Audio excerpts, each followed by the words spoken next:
So Pilate then took Jesus and flogged him. The soldiers twisted thorns into a crown and put it on his head and dressed him in a purple garment. They kept saying, "Hail, King of the Jews!"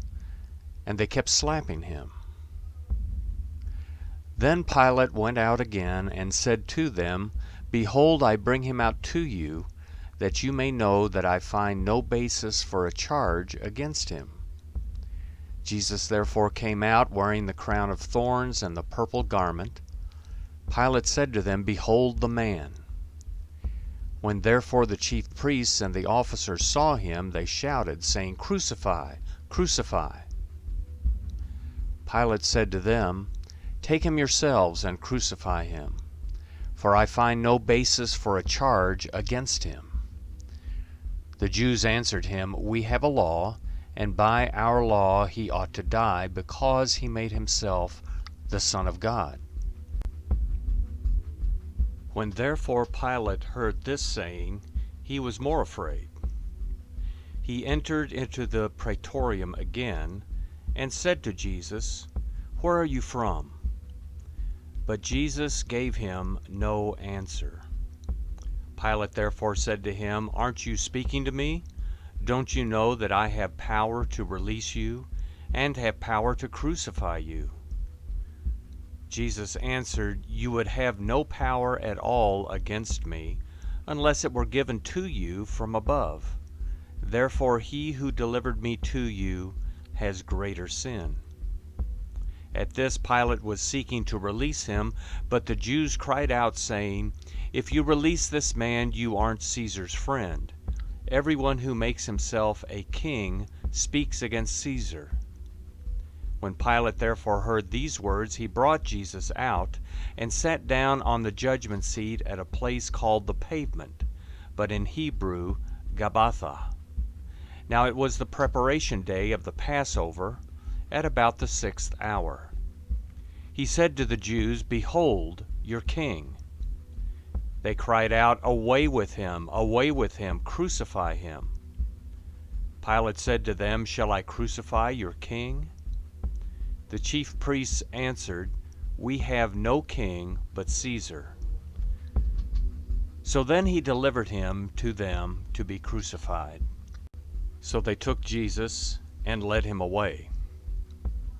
He went out bearing his cross to the place called the Place of a Skull, which is called in Hebrew Golgotha, where they crucified him, and with him two others, on either side one, and Jesus in the middle.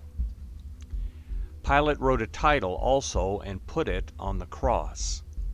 There was written, "Jesus of Nazareth, the King of the Jews."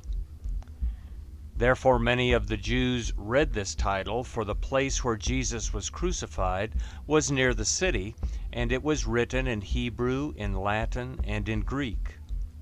The chief priests of the Jews therefore said to Pilate, "Don't write the King of the Jews, but he said, 'I am the King of the Jews.'"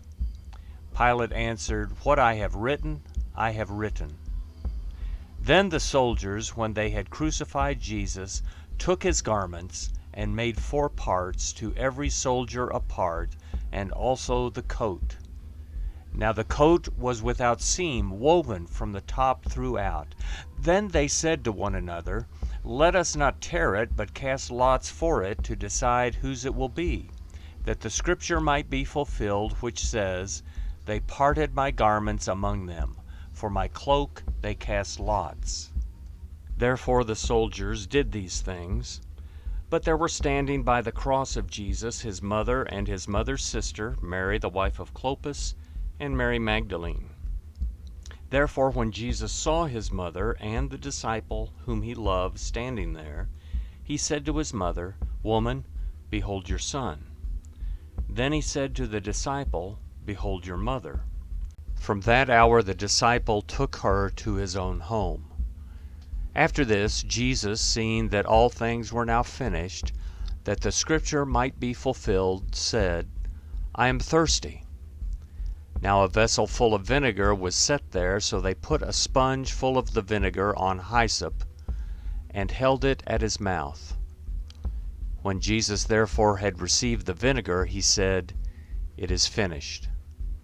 He bowed his head and gave up his spirit. Therefore the Jews, because it was the preparation day, so that the bodies wouldn't remain on the cross on the Sabbath, for that Sabbath was a special one, asked of Pilate that their legs might be broken, and that they might be taken away. Therefore the soldiers came and broke the legs of the first and of the other who was crucified with him. But when they came to Jesus and saw that he was already dead, they didn't break his legs. However, one of the soldiers pierced his side with a spear, and immediately blood and water came out.